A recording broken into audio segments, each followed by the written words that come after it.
Huwag na huwag mong subukan kaibiganin ulit yung taong sumira sa'yo. Yung taong nagtaksil sa'yo.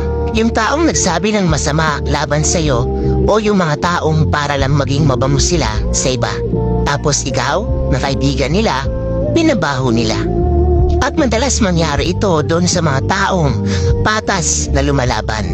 Kaya kung isa ka sa mga nakadanas ng ganito, yung pagkatapos mong pakisamahan at itrato ng ayos, gagawan ka pa ng kwento.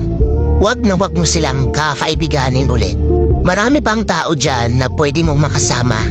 Yung tao na magiging masaya kasama ka. Yung mga tao na sasabayan ka sa tabumpay, hindi hihilahin pababa. Bagkus, ipupush ka pa paitaas. At tandaan mo, ang ahas, nagpapalit lang yan ng balat para maging mas malaking ahas.